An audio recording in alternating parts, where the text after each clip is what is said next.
Hi hello வணக்கம் welcome back to my channel. இப்போ நம்ம ஆல் ஆஃப் அஸ் டெட்டுங்கிற சூப்பரான ஜோம்பி சீரிஸ் தான் பார்த்துட்டு இருக்கோம். இப்போ நம்ம எபிசோட் 4க்குள்ள போயிடலாம் வாங்க. போகிறதுக்கு முன்னாடி நம்ம சேனலை மறக்காம சப்ஸ்கிரைப் பண்ணிக்கோங்க. வீடியோ பிடிச்சிருந்தா லைக் பண்ணிடுங்க. உங்க கருத்துக்களை மறக்காம கமெண்ட்ல சொல்லவும் மறந்துடாதீங்க. இப்போ ஸ்டார்டிங்ல பாத்தீங்கன்னா ஒரு யூடியூபரை தான் காமிச்சிட்டு இருக்காங்க. அவன் லைவ் ஸ்ட்ரீம் பண்ணிட்டு இருக்கான். எப்படியாவது அந்த ஜோம்பி இருக்க ஒரு ஏரியாக்குள்ள போயிட்டு அங்க போய் எல்லாத்தையும் காமிக்கணும்னு நினைச்சிட்டு இருக்கான். பட் அங்க நிறைய மிலிட்டரி இருக்கிறதுனால அவனால போகவே முடியல. எப்படியோ அங்க இருந்து பாத்தீங்கன்னா இந்த மலை காடு வழியா உள்ள போய் அங்க அந்த ஜோம்பி ஏரியாக்குள்ள போயிட்டு அங்க ஜோம்பி எல்லாம் தோறுது. அதையும் பாத்தீங்கன்னா இவன் லூசு போல அப்படியே லைவ் ஸ்ட்ரீம் காமிச்சிட்டே ஓடி வரான். இந்த மாதிரி பாருங்க ஃப்ரெண்ட்ஸ், எல்லாரும் ஜோம்பிஸ்லாம் நிஜமாவே இருக்கு, நம்மள கடிக்க வருது அப்படின்னு சொல்லிட்டே ஓடிட்டு இருக்கான். இந்த நிலைமையில அவன் பாத்தீங்கன்னா எப்படியாவது நம்ம சேனலை வந்து சப்ஸ்கிரைப் பண்ணிடுங்க, லைக் பண்ணுங்க அப்படின்னு சொல்லிட்டு இருக்காங்க. எல்லாரும் கமெண்ட்ஸ்ல பாத்தீங்கன்னா திட்டிட்டு இருப்பாங்க, டேய் நீ ஃபர்ஸ்ட் உயிரோட இருந்தா நாங்க இதெல்லாம் பண்றோம், நாங்க வந்து போடா அப்படின்ற மாதிரி சொல்லிட்டு இருப்பாங்க. அப்புறம் நம்ம ஹீரோவோட அம்மாவை தான் காமிக்கிறாங்க. எப்படியோ தப்பிச்சு அவங்க ஸ்கூல் கிட்ட வந்துட்டாங்க. நிறைய ஜோம்பிஸ்லாம் இருக்கு. பட் ஆனாலும் அந்த பிரச்சனையெல்லாம் சமாளிச்சு அவங்க ஸ்கூல் கிட்ட வந்துட்டு இருக்காங்க. உள்ள ஹீரோவை காமிச்சா பயங்கர சோகமா இருக்கா. ஏன்னா ஃப்ரெண்டு போயிட்டா இல்லையா. கொஞ்சம் நேரம் முன்னாடி தான் ஹீரோயினோட ஃப்ரெண்டும் அவளை விட்டு போயிட்டு இருப்பா, ஜோம்பியா மாறி இருப்பா. இதே மாதிரி தான் நம்ம ஹீரோக்கும் ஆயிடுச்சு. அவளும் வந்து பேசி சமாதானப்படுத்த ட்ரை பண்றா. ஆனா நம்ம ஹீரோ பாத்தீங்கன்னா எனக்கு அது மட்டும் கவலை இல்லை, உங்க அப்பா வச்சு பரவாயில்ல, ரெஸ்கியூ டீம்ல இருக்காரு, அவருக்கு எப்படி சர்வை பண்றதுன்னு தெரியும். ஆனா எங்க அம்மாவோட நிலைமை நினைச்சதான் எனக்கு ரொம்பவே கஷ்டமா இருக்கு. அவங்க பாவம் ரொம்ப இன்னசென்ட், அவங்க என்ன ஆனாங்களோ அப்படின்ற மாதிரி கவலைப்பட்டுட்டு இருப்பா. இப்போ அவங்க அம்மா பாத்தீங்கன்னா ஒரு வழியா கிரவுண்டுக்கே வந்துட்டாங்க. அங்க பாத்தீங்கன்னா அவங்க ஹீரோவோட ஃப்ரெண்டு போயிட்டு இருக்கிறத பார்த்து அவன் என்ன ஸ்டேஜில் இருக்குன்றதே தெரியாம, டே இங்க வாடா, என் பையனை விட்டு நீ மட்டும் தான் இங்க தனியா நடந்து போயிட்டு இருக்க அப்படின்ற மாதிரி கிட்ட போய் பேச ட்ரை பண்றாங்க. அவன் கிட்ட போனாதானே தெரியுது ஜாம்பின்னு சொல்லிட்டு அவனை பார்த்து பயந்து ஓட. ஆனா ஒரு வழியா தவழ்ந்து கீழே விழுந்துடுறாங்க பாவம். அவனும் வந்து காலை பிடிச்சி கொஞ்சம் கொஞ்சமா மேலே ஏறி அவங்கள கடிக்க ஸ்டார்ட் பண்ணிடுறான். இதை பார்த்து மற்ற சாமிங்களும் மேலே வந்து விழுந்து அவங்கள ஃபுல்லா கடிக்க ஆரம்பிச்சிருது. இருந்தாலும் அவங்க அந்த ஸ்கூல்லையே ஒரு மாதிரி ஏக்கமா பாக்குறாங்க. இவங்களை கடிக்கிறத பார்த்தீங்கன்னா மேலே இருக்க அந்த ஹெலிகாப்டரில் அப்படியே லைட் அடித்து பார்க்குறாங்க. அந்த லைட் பார்த்தீங்கன்னா அந்த கிரவுண்ட்லேயே சுற்றிட்டு இருக்கு. அந்த லைட்டு பின்னாடியே இந்த ஜோம்பிஸும் ஓடிட்டு இருக்கு. அப்படியே இந்த கிளாஸ் ரூமையே காமிக்கிறாங்க. எல்லாரும் பேசிட்டு இருக்காங்க. அந்த பிங்க் ஸ்வெட்டர் போட்ட பொண்ணு வந்து வெளியில் போனது சரிதான், அவெல்லாம் உயிரோடு இருக்கிறதுக்கே தகுதி இல்லாதவ, அவெல்லாம் சாகிறது தான் கரெக்டு அப்படின்ற மாதிரி இந்த குண்டு பையன் சொல்லிட்டு இருப்பான். சரி அவங்க பரவாயில்ல, அப்போ பார்க் டீச்சர் என்ன பண்ணாங்க, அவங்க ரொம்ப நல்லவங்களாச்சேன்னு சொல்லும்பொழுது அவங்க வெளியில் போகணும்னு இருந்தது அவங்களோட டிசிஷன், நம்மளால ஒன்றுமே பண்ண முடியாது, நமக்கே கில்ட்டு அப்படின்ற மாதிரி இவங்கெல்லாம் டிஸ்கஸ் பண்ணிட்டு இருப்பாங்க. இவங்க இப்படி சீரியஸாக பேசிட்டே இருக்கும்போது பார்த்தீங்கன்னா யாக் பார்த்தீங்கன்னா சரி எனக்கு ஒரு முக்கியமான விஷயம் கேட்கணும் அப்படின்னு சொல்லிட்டு உங்களை யாருக்காவது ரெஸ்ட் ரூம் வருதா அப்படின்னு சொல்லவும் இந்த குண்டு பையன் மற்றவங்கலாம் வந்து கையை தூக்குவாங்க. அப்போ அவங்க ஒரு கண்ணாடி போட்ட பையன் இருப்பான், உட்காந்துட்டே அவன் கையில் இருக்க வாட்டர் பாட்டிலே பார்த்துட்டு இருப்பான். ஒரு மாதிரி அவன் என்ன நினைச்சானோ தெரியல, அதை ஹீரோயினை நோட்டீஸ் பண்ணி பாப்பா. டக்குன்னு அந்த வாட்டர் பாட்டிலை வச்சுட்டு படுத்துருவான். அதுக்கப்புறம் மொட்டை மாடியில் இருக்க அந்த 2 பசங்களை தான் காமிக்கிறாங்க. அந்த பொண்ணு சூசைட் பண்ண போயிருப்பா இல்லையா, அவ பார்த்தீங்கன்னா இந்த ஸ்கூலை பற்றிலாம் யாருமே கண்டுக்கவே மாட்டாங்க, நம்மளை யாரும் காப்பாற்றவும் வரமாட்டாங்க, இந்த ஸ்கூல் இப்படியே தான் இருக்கும்னு நெகட்டிவாகவே தான் பேசிகிட்டு இருக்கான். அந்த பையன் பார்த்தீங்கன்னா ஆல்ரெடி இந்த வில்லன் பையன் வந்து இந்த டார்ச்சர் பண்ணியிருப்பான் இல்லையா, ஒரு தனியாக ஒரு இடத்துக்கு கூட்டு போய் அதெல்லாம் ஒரு மாதிரி ரீகேப் பண்ணி பார்த்துட்டு இருப்பான். இப்போ கிளாஸ் ரூமில் பார்த்தீங்கன்னா எல்லாரும் யார் யாருக்கெல்லாம் ரெஸ்ட் ரூம் வருதுன்னு சொல்லிட்டு இருப்பாங்க இல்லையா, அந்த குண்டு பையன் பார்த்தீங்கன்னா எனக்கு 2க்கே வருது, நான் என்ன பண்ணுறது அப்படின்ற மாதிரி சொல்லிட்டு இருப்பான். சரி என்கிட்ட ஒரு ஐடியா இருக்குது, எப்படி டாய்லெட் போகிறதுன்னு அந்த ஜன்னலில் ஏறிலாம் போய் காமிச்சிட்டு இருப்பான். இப்படியே ட்ரெஸ் எல்லாம் போட்டுக்கலான்னு எல்லாரும் பார்த்தீங்கன்னா சீன்ற மாதிரி பார்த்துட்டு இருப்பாங்க. இந்த ஐடியாலாம் வேலைக்கே ஆகாது, நம்ம ரெஸ்ட் ரூம் தான் போய் ஆகணும் அப்படின்னு சொல்லும் பொழுது இல்லை, இந்த ஜாம்பிஸ் எல்லாம் தாண்டி அங்கே போய் ரீச் ஆகி ரெஸ்ட் ரூம் போகிறதுங்கிறது ரொம்ப ரொம்ப டேஞ்சர் அப்படின்னு சொல்லிட்டு அந்த பிளானே கேன்சல் பண்ணிடுறாங்க. இங்கே நம்ம ஹீரோயினோட அப்பாவை தான் காமிக்கிறாங்க. அங்கே இருக்க ஒருத்தர் பார்த்தீங்கன்னா காலையிலேருந்து எங்களை பிடிச்சி வச்சிருக்கீங்க, எப்போதான் எங்களை விடுவீங்க, இதே தான் சொல்லிட்டு இருக்கீங்க அப்படின்ற மாதிரி ரொம்ப டென்ஷனாகி கத்திட்டு இருப்பாரு.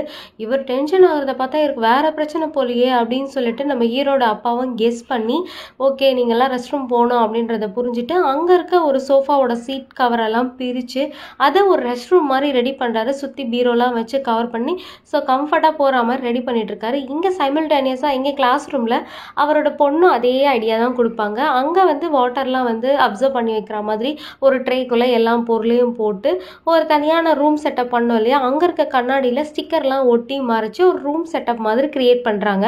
ஃபஸ்ட்டு அந்த ரூமை ரெடி பண்ணதுமே யாக் தான் உள்ள ஃபஸ்ட்டு போகிறான். அதுக்கப்புறம் லைன் பை லைன் எல்லாரும் போயிட்டு இருப்பாங்க. குண்டம் போயிட்டு வருவான். அதுக்கப்புறம் எல்லாரும் மூக்க மூடிட்டு பயங்கரமாக சிரிச்சிட்டு இருப்பாங்க. அப்புறம் நம்ம குண்டன் தான் உள்ளே போயிட்டு வருவான். வெளியே வந்தது எல்லாரும் மூக்க மூடிப்பாங்க. அதுக்கப்புறம் கண்ணாடிக்காரன் உள்ளே போவான். வெளியில் வந்து அவனால் முடியாது, மூச்சு முட்டிடும். அதுக்கப்புறம் போய் ஃப்ரெஷ் ஏரெல்லாம் வாங்குவான். அதுக்கப்புறம் எல்லா வேலையும் முடிச்சுட்டு இவங்கெல்லாம் எல்லாம் பண்ணலாம் அப்படின்னு டிஸ்கஸ் பண்ணிட்டு இருப்பாங்க. அப்போ நம்ம ஹீரோயின் பார்த்தீங்கன்னா நம்ம இங்கேயே இருக்கலாம் முடிஞ்ச அளவுக்கு அப்படின்ற மாதிரி சொல்லிட்டு இருப்பா. பட் அதுக்கு அந்த கிளாஸ் லீடர் பார்த்தீங்கன்னா முடிஞ்ச அளவுக்குனா எவ்வளோ நாள் இங்கே இருக்கிறது அப்படின்ற மாதிரி கேட்டுட்டு இருப்பா. எவ்வளோ நேரம் நம்மளால வேற வழி இல்லை, நம்ம இங்கேருந்து தான் ஆகணும் அப்படின்ற மாதிரி சொல்லுவா. இல்லை நம்ம இங்கேருந்து போனால் தான் நமக்கு எதாவது ஹெல்ப் கிடைக்கும்ன்ற மாதிரி கிளாஸ் லீடர் சொல்லுவா. சரி நாளைக்கு ஒரு நாள் பார்ப்போம், இல்லைனா நம்ம அடுத்து நம்ம வெளியில் போயிடலாம் அப்படின்ற மாதிரி பேசிப்பாங்க. இப்போ நம்ம ஹீரோயினோட அப்பாவை தான் காமிக்கிறாங்க. அவர் அங்கே இருக்க மேடம் கிட்ட, மேடம் இதுக்கப்புறம் நான் இங்கே இருக்க போகிறது இல்லை, நான் என் பொண்ணை போய் பார்க்கணும் அப்படின்னு சொல்லவும், என்னது பொண்ணை போய் பார்க்க போகிறீங்களா, நீங்கள் ரெஸ்கியூ டீமில் இருக்கீங்க, இப்படிலாம் பேசக்கூடாது அப்படின்னு சொல்லவும், நான் ரெஸ்கியூ டீமில் தான் ஒர்க் பண்ணுறேன், ஆனால் அதுக்கு முன்னாடி அப்பாவே என் கடமையை செய்யணும் இல்லையா அப்படின்னு சொல்ல அவர் அங்கேருந்து கிளம்ப பார்க்குறாரு. ஒரு நிமிஷம் சொல்லிட்டு இவங்க கூப்பிட்டு, இங்கே பாருங்கள் இங்கே எத்தனை பேர் இருக்கும், இங்கே இருக்க ஒருத்தருக்கும் எல்லாருக்குமே ஃபேமிலி இருக்குது, நாங்கள் எங்களுக்கு ஏதாவது ஆச்சுனாலும் எல்லா ஃபேமிலியுமே பாதிக்கப்படும் அப்படின்னு சொல்லவும் அவரும் மனசு மாதிரி அங்கேயே இருந்துடுறாரு. இப்போ பார்த்தீங்கன்னா அந்த வில்லன் பையனை தான் காமிக்கிறாங்க. இவன் இன்னும் சாகவே இல்லை போல, இன்னும் உயிரோட தான் இருக்கான். அங்கேருந்து தப்பிச்சு போகும்போது பார்த்தீங்கன்னா நிறைய ஜாம்பிஸ்லாம் பார்த்துடும் ஓடி போயிட்டு இருப்பான். அப்போ ஒரு சைக்கிள் இருக்கும், அதை எடுத்து தப்பிச்சு போகலான்னு பார்ப்பான். பட் ஆனால் அவனால் அதை ரைட் பண்ணவே முடியாது. அதுக்கப்புறம் அதை தூக்கி போட்டுட்டு அங்கேருந்து ஓடி போயிடுவான். உள்ளே போனால் அங்கே நிறைய ஜாம்பிஸ் இருக்கும். அதுக்கப்புறம் அங்கே இருக்க ஒரு ரூம்குள்ளே தப்பிச்சு உள்ளே போயிடுவான். அங்கே ரூம்குள்ளே இருக்க ஜாம்பிஸ் பார்த்தீங்கன்னா ஒரு 4-5 இருக்கும். அதையும் கத்தி எடுத்து மனசாட்சியே இல்லாமல் பயங்கரமாக எல்லாரையும் குத்தி வெட்டிட்டு இருப்பான். அங்கே தான் பார்த்தீங்கன்னா பிரின்சிபலுமே ஒளிஞ்சிட்டு இருப்பாரு. அதுதான் பிரின்சிபல் ரூம் போல. அப்புறம் இங்கே பாத்ரூம் டீமை தான் காமிக்கிறாங்க. அந்த பொண்ணு பார்த்தீங்கன்னா அந்த கிரீன் கலர் ட்ரெஸ் போட்ட பொண்ணு இன்னும் எவ்வளோ நேரம் உள்ளே இருக்கிறது அப்படின்ற மாதிரி கடுப்பாய் சொல்லிட்டு இருப்பா. அந்த ஆர்ச்சரி பொண்ணு பார்த்தீங்கன்னா உனக்கு வெளியே என்ன நடக்குதுன்னே தெரியாது, கொஞ்சம் கம்மனரு அப்படின்னு சொல்லவும், என்னது என்கிட்ட இப்படி பேசுவியா அப்படின்ற மாதிரி பயங்கர ஆட்டிடியூட் காமிப்பா. வரும் பாருங்க கோவம், இவங்க 2 பேரும் சண்டை போட வருவாங்க அப்படின்னு சொல்லிட்டு அந்த 2 பசங்களும் தடுக்க ட்ரை பண்ணிட்டு இருப்பாங்க. பட் ஆனால் அந்த ஆசிரியர் பொண்ணு பலார்னு ஒன்று விடுவா. 2 பேரும் அதுக்கப்புறம் குடும்பப்பிடி சண்டை தான், பயங்கரமாக சண்டை போட ஸ்டார்ட் பண்ணுவாங்க. அந்த பசங்க வந்து தடுத்து நிறுத்திட்டு இருப்பாங்க. அப்புறம் அந்த யூடியூபரை தான் காமிக்கிறாங்க. அவன் பார்த்தீங்கன்னா இன்னும் லைவ் ஸ்ட்ரீம் பண்ணிட்டே தான் இருக்கான் போல. ஒரு ரூம்குள்ளே போயிடுவான். அங்கே பார்த்தீங்கன்னா பாருங்க இங்கே என்ன இருட்டாவே தான் இருக்கு, இங்கே எந்த சாமியும் இல்லை போல அப்படின்னு சொல்லிட்டு அப்டேட் கொடுத்துட்டு இருக்கான் லைவ்ல. இதை சத்தத்தை கேட்டு அங்கே இருக்க எல்லா சாமியும் ஓடி வரும் பாருங்க. ஐயோ பாருங்க பாருங்க எல்லா சாமியும் இருக்கு அப்படின்னு சொல்லிட்டு அங்கேருந்து ஓடி ஒரு ஹைட்டான இடத்துல போயிட்டு உட்காருவான். அங்கே இதெல்லாம் ஏறி வருது, நீங்க பாக்குறீங்களா இதெல்லாம் பாக்குறீங்களான்னு சொல்லிட்டு அதையும் லூஸ் மாதிரி யூடியூப்ல சொல்லிட்டு இருப்பான். இப்போ நம்ம இன்ஸ்பெக்டரை தான் காமிக்கிறாங்க. வெளியில நடக்கிறதெல்லாம் பார்த்துட்டு வந்து செம்ம டென்ஷனா, என்னடா பண்ணி வச்சிருக்க, எல்லாரும் பாரு வெளியில நிலைமையே தலைகீழா மாறி போச்சு அப்படின்ற மாதிரி பயங்கரமா கோவப்படுறாரு. இதுக்கே நீங்க இவ்வளோ கோவப்படுறீங்களே, இப்போ இந்த சொசைட்டில எவ்வளோ தப்பு நடக்குது, என் பையனுக்கு எவ்வளவோ தப்பு நடந்துச்சு, ராகிங்ன்ற பேர்ல அவனை பயங்கரமா டார்ச்சர் பண்ணாங்க, அவனும் இந்த ஸ்கூல் கிட்ட கம்ப்ளைண்ட் பண்ணான், ஒரு கமிட்டி வச்சு எல்லாமே விசாரிச்சாங்க. பட் ஆனால் அவங்க பெரிய இடத்த பசங்கன்றதுனால எதுவுமே அவங்களுக்கு தண்டனை கிடைக்கல, ஒன்றும் கிடைக்கல. என் பையனும் பேசாம வாயை மூடிட்டு வந்துட்டான். அவனை அந்த பசங்க பண்ணாத டார்ச்சரே கிடையாது. நானும் எவ்வளவோ திட்டேன், டே எதிர்த்து சண்டை போடுறான் அப்படின்னு சொல்லிட்டேன். பட் ஆனால் அவன் என்ன வார்த்தை சொன்னான் தெரியுமா, பேசாம நான் செத்துடுறேன்ப்பா அப்படின்ற மாதிரி சொல்லிட்டான்.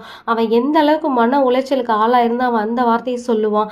அவன் அப்படி வாழ்றதுக்கு தைரியமா சண்டை போட்டு இந்த மாதிரி இருக்கலாம்னு சொல்லி தான் நான் அந்த வைரஸே கண்டுபிடிச்சேன். அதனாலதான் அவன் உயிர் வாழ்ந்துட்டே ஒரு அரக்கனாவும் மாறிட்டான் அப்படின்ற மாதிரி சொல்றாரு. சரி பண்ணதை பண்ணிட்டேன், இதுக்கு மாத்து மருந்து கண்டுபிடிச்சா இல்லையான்னு கேட்கும்பொழுது, இல்லை நான் உண்மையாவே இதுக்கு எந்த மருந்தும் கண்டுபிடிக்கல, அதுக்குள்ள இவ்வளவும் நடந்துருச்சுன்னு சொல்லவும், வெளியில பாத்தீங்கன்னா இருக்கிற கைதியெல்லாம் வேற இடத்துக்கு டிரான்ஸ்ஃபர் பண்ணிட்டு இருப்பாங்க. ஏன்னா அந்த இடத்துல ஜோம்பிஸ் வைரஸ் பரவ ஆரம்பிச்சிருச்சு. இங்க வெளியில கூட்டிட்டு போலான்ட்டு நம்ம டீச்சரை கூட்டிட்டு போகும்போது பாத்தீங்கன்னா அங்கேயே நிறைய ஜோம்பிஸ் இருக்கும். நம்ம இன்ஸ்பெக்டர் பார்த்தீங்கன்னா எல்லா இடத்துல போய் சண்டை போட்டு தடுத்துட்டு இருப்பாரு. இன்ஸ்பெக்டரை கடிக்க ஒரு ஜாம்பி போகும். ஆனால் அந்த டைமில் இந்த சயின்ஸ் டீச்சர் பார்த்தீங்கன்னா அவரை கடிக்காமல் போய் காப்பாற்றுவார். அந்த ஜாம்பி வந்து இவரோட கையிலேயே கடிச்சிரும். சரி வாங்க இங்கேருந்து தப்பிச்சு ஓடிடலாம்னு இன்ஸ்பெக்டர் சொல்லும்போது, வேண்டாம் இதுக்கப்புறம் நீங்கள் என்னை காப்பாற்றுறது வேஸ்ட்டு, நானும் மாறிடுவேன், இதுக்கான சொல்யூஷன் பார்த்தீங்கன்னா என்னோட லேப்டாப்பில் இருக்கும், லேப்டாப் பார்த்தீங்கன்னா ஸ்கூலோட லேபில் இருக்குது அப்படின்ற மாதிரி சொல்லிட்டு நீங்கள் இங்கேருந்து எப்படியாவது தப்பிச்சு போயிடுங்கன்னு அவர் 2 கையை வந்து நீட்டிட்டு பார்த்தீங்கன்னா எல்லா ஜாம்பிஸையும் தடுத்து நிறுத்துவார். அது எல்லாம் பார்த்தீங்கன்னா சேர்ந்து இவரை கடிச்சிட்டு இருக்கோம். அங்கேருந்து இந்த இன்ஸ்பெக்டர் தப்பிச்சு வெளியே ஓடி வந்து குதிச்சா தப்பிச்சிட்டோன்னு நினச்சா அங்கே தப்பிக்கல. ஊரே கலவரமாக இருக்குது, என்ன பண்ணுறதுன்னு தெரியல. அங்கேருந்து இவர் ஓடுன்னு ஓடுறாரு. ஒரு இடத்துல பார்த்தீங்கன்னா ஒருத்தர் ஜாம்பி மாதிரி நெளிஞ்சிட்டு இருப்பான். ஒரே அடிக்கலான்னு ஓங்குவார். பட் ஆனால் சார் நான் வந்து ஜாம்பிலாம் கிடையாது, நான் இங்கே மாட்டிட்டு இருக்கேன் அப்படின்னு சொல்லுவார். அவன்கிட்ட நம்ம இன்ஸ்பெக்டர் பார்த்தீங்கன்னா ஸ்கூலில் ஒரு லேபில் ஒரு லேப்டாப் இருக்குது, அதில் தான் இதுக்கான மாற்று மருந்து அப்படி இருக்குது அப்படின்ற மாதிரி சொல்லிட்டு இருப்பாரு. சார் இதெல்லாம் ஏன் என்கிட்ட சொல்லிட்டு இருக்கீங்க அப்படின்ற மாதிரி கேட்பான். டே லூசு, நான் மாறிட்டேன்னா நீ தான் அதை போய் எடுக்கணும் அப்படின்ற மாதிரி சொல்லி 2 பேரையும் வந்து பார்த்தீங்கன்னா காப்பாற்றிட்டு 2 பேரும் பார்த்தீங்கன்னா அங்கேருந்து ஓடுவாங்க. அப்புறம் நெக்ஸ்ட் டேவும் ஆயிடுது. நம்ம ஹீரோ பார்த்தீங்கன்னா வெளியில் வந்து பார்த்துட்டு இருப்பான். அதே மாதிரி ஜாம்பிஸ்லாம் இருக்குது, யாரும் ரெக்கவர் பண்ண வரல. மேலே அந்த ஹெலிகாப்டர்லாம் அப்படியே தான் சுற்றிட்டு இருக்கு. இங்கே பாத்ரூம் டீமை தான் காமிக்கிறாங்க. இப்போ நம்ம வெளியில் போகலான்னு அந்த ஆர்ச்சரி பொண்ணு சொல்லுவாள். அந்த பொண்ணு பார்த்தீங்கன்னா சரி நம்ம இப்போ எங்கே போகிறோம் அப்படின்னு சொன்னதும் ஃபஸ்ட்டு என் தம்பியோட கிளாஸ் ரூமுக்கு தான் நான் போகிறேன், என் தம்பியை நான் பார்க்கணும் அப்படின்ற மாதிரி அவ சொல்லுவாள். அதுக்கு அந்த பொண்ணு பார்த்தீங்கன்னா இன்னும் அவன் தம்பி உயிரோட இருப்பான்னு நினைக்கிறேன், அதான் இருக்கானா இல்லையான்னு அங்கே போய் பார்த்துக்கலாம் அப்படின்னு சொல்லிட்டு இவங்க எல்லாருமே கிளம்ப ஆரம்பிப்பாங்க. அவளும் வேறு வழியே இல்லாமல் கிளம்புவான். இங்கே கிளாஸ் ரூமில் பார்த்தீங்கன்னா நம்ம ஹீரோயின் சொல்லிட்டு இருப்பா, இன்னும் வெயிட் பண்ணுங்க, கண்டிப்பாக நம்மளை காப்பாற்ற வருவாங்க அப்படின்ற மாதிரி சொல்லிட்டு இருப்பா. இதே தான் நேற்றும் சொன்னேன், இன்னும் நம்மளை யாரும் காப்பாற்ற வரலன்ற மாதிரி யாக்கு ஒரு மாதிரி சோகமாக சொல்லிட்டு இருப்பான். அப்புறம் நம்ம கிளாஸ் லீடர் பார்த்தீங்கன்னா இத்தனை நாள் நம்ம நம்ம ஃபுட்டு தண்ணிலாம் இல்லாமல் இருக்க முடியாது, ஸோ நம்ம இதுக்கான சொல்யூஷனை தேடணும் அப்படின்ற மாதிரி சொல்லுவாள். சரி அப்போனா வெளியில் என்ன நடக்குதுன்னு தெரிஞ்சுக்கணும், அதுக்கு நம்ம மொபைல் வேணும், ஃபஸ்ட்டு நம்ம போய் நம்ம மொபைலை எடுத்தால் தான் நமக்கு என்ன பண்ணுறதுனே தெரியும் அப்படின்ற மாதிரி எல்லாம் டிஸ்கஸ் பண்ணுவாங்க. மேலே பார்த்தீங்கன்னா இப்போ மொட்டை மாடியில் காமிக்கிறாங்க. இப்போ தான் அந்த பையன் ஒரு உண்மையாக சொல்லியிருப்பான் போல், இவன் பயங்கரமாக டென்ஷன் ஆகி அந்த பொண்ணு கத்திட்டு இருப்பான். அவன் இப்போ அந்த மொபைலை காமிப்பான் இல்லையா, அந்த வில்லன் பையன் ஆட்டோமேட்டிக்காக இன்னைக்கு காலையில் 9 o'clock அப்லோட் ஆகிற மாதிரி தான் அவன் செட் பண்ணி வச்சுருப்பான் போல். இதையே நீ முன்னாடியே சொல்லலை, நான் நேற்றே சூசைட் பண்ணியிருப்பேனே அப்படின்ற மாதிரி கோவப்படுவா. பட் இருந்தாலும் இன்னமும் டைம் இருக்குது, நம்ம போயிட்டு ஃபஸ்ட்டு அந்த ஃபோனை எடுப்போம் அப்படின்ற மாதிரி டிசைட் பண்ணி அவள் வெளியில் அதாவது ஸ்கூலுக்கு உள்ளே போவா.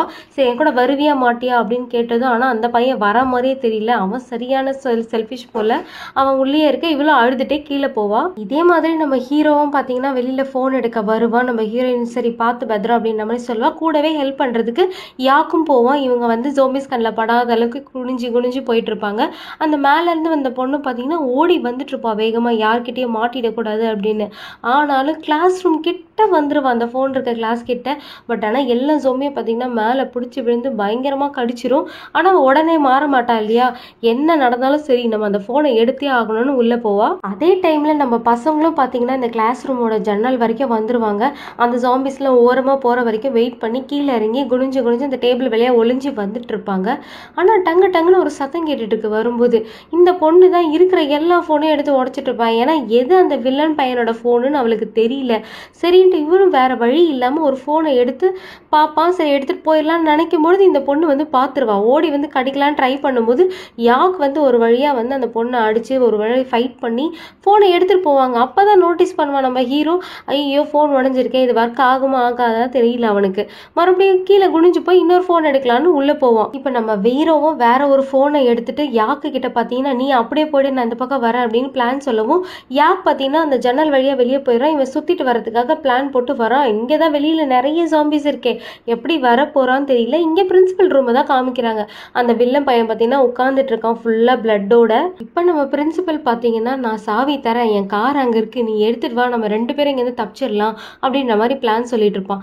என்னது நான் எதுக்கு கார் எடுத்துகிட்டு வரணும், நீ போய் எடுத்துகிட்டு வா அப்படின்ற மாதிரி பயங்கர திமிராக பேசுவான். டேய் நான் பிரின்சிபல்டா, என்கிட்டே இந்த மாதிரி பேசுறியான்னு அவர் கோவப்பட்டு பேசுவார். என்னது பிரின்சிபலா, ஸ்கூலே இந்த நிலமில் இருக்குது, இன்னும் பிரின்சிபல் நினப்பு வரையா அப்படின்னு சொல்லிட்டு பயங்கர ஆட்டிடியூடாக பேசுவான். இப்போ நம்ம ஹீரோயினோட அப்பாவை தான் காமிக்கிறாங்க. அவங்கெல்லாம் சேர்ந்து ஒரு பிளான் போட்டு நம்ம எப்படியாவது இந்த இடத்த விட்டு வெளியில் போய் ஹெல்ப் கேட்கணும்னு சொல்லிட்டு அங்கே இருக்க பீரோவெல்லாம் எடுத்துகிட்டு போய் வச்சு அந்த ஜாம்பிஸ் எல்லாம் தடுத்து ஒரு டீமாகவே ஒர்க் பண்ணுறாங்க. ஆனாலும் ஒரு கட்டத்தில் அந்த பீரோ ஒர்க் அவுட் ஆகல, அந்த ஜாம்பிஸ்லாம் தள்ளிட்டு வருது. நம்ம ஹீரோயினோட அப்பா என்ன பண்ணுறாரு பார்த்தீங்கன்னா தண்ணி எடுத்து அடிச்சுட்டு பயங்கரமாக அவங்களெல்லாம் தடுத்து நிறுத்துறாரு. இந்த மீன்வேல் பார்த்தீங்கன்னா எல்லாரும் மேலே போயிடுறாங்க. மேலே போனால் தான் ஒரு ட்விஸ்ட்டு, மேலே பண்ணிங்கன்னா கதவு லாக் ஆகிருக்கு. இன்னொருத்தர் பார்த்தீங்கன்னா அந்த கதவை எப்படியாவது உடைக்கணும்னு சொல்லிட்டு அந்த லாக்கை உடைக்க ட்ரை பண்ணிட்டு இருப்பாரு. கீழே நம்ம ஹீரோயினோட அப்பா தண்ணி அடித்து எல்லாரையும் தடுத்து நிறுத்திட்டு இருப்பாரு. இவங்களும் அந்த கதவு வழியாக வெளியில் போயிடுவாங்க. அந்த ரெஸ்கியூ டீம்லேயே இன்னும் ஒருத்தர் இருப்பார். நம்ம ஹீரோயினோட அப்பா மாறிட்டார்னு நினச்சி எப்படியாவது அவர் அட்டாக் பண்ணணும்னு அவர் ரெடியாக இருப்பார். பட் ஆனால் அவர் திரும்பி ஒரு லுக்கு விட்டது தான் புரியுது, அவர் டயர்டாக இருக்காரு அப்படின்னு சொல்லிட்டு அவரையும் கூட்டிகிட்டு போயிட்டு வெளியில் போயிடுறாங்க. மேலே மொட்டை மாடிக்கு போனதும் அந்த கலர் பாம் ஒன்று எடுத்து போடுவாங்க. மேலே இருக்க ஹெலிகாப்டர் பார்த்தீங்கன்னா அதை பார்த்துட்டு அவங்க கிட்ட வரும். இப்போ நம்ம ஹீரோவை தான் காமிக்கிறாங்க. பாவம் எந்த பக்கம் ஓடினாலும் ஃபுல்லாக ஜாம்பிஸ், எங்கே போடுறதுனே தெரியாமல் அங்கேயும் இங்கேயும் ஓடிட்டு இருப்பான். ஒரு வழியாக இவனும் பார்த்தீங்கன்னா அந்த பிரின்சிபல் ரூம்குள்ளேயே வந்துடுவான். உள்ளே வந்தால் தான் ஒரு அதிர்ச்சியே இருக்கும். இவன் அந்த வெள்ளன் பையன் கழுத்தில் கத்தியை வச்சு மிரட்டிட்டு இருக்கான் பிரின்சிபல்கிட்ட. என்னடா பண்ணுற அப்படின்னு கேட்கவும், என்ன பண்ணுறனா இவன் இப்பயும் என்னை மிரட்டிட்டு இருக்கான் அப்படின்ற மாதிரி அவன் சொல்லுவான். 1000 தான் இருந்தாலும் நம்ம பிரின்சிபல் அப்படி பண்ணாத அப்படின்னு சொல்லிட்டு இவன் என்ன பண்ணுவான்னா வீடியோ எடுக்க ட்ரை பண்ணுவான். நீ எதுக்கு வீடியோ எடுக்கிற, வீடியோலாம் எடுக்காதுன்னு சொல்லுவோம். இவனை கொஞ்ச நேரம் கண்ட்ரோல் பண்ணி இருப்பான். பட் ஆனால் அதுக்கப்புறம் கொஞ்ச நேரத்திலே பிரின்சிபலோட கழுத்தை அந்த வில்லன் பையன் அறுத்துருவான்.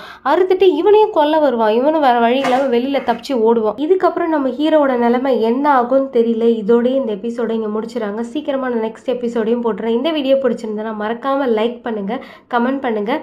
சப்ஸ்கிரைப் பண்ணாதவங்க கண்டிப்பாக பண்ணிக்கோங்க. தேங்க்யூ. பாய் பாய்.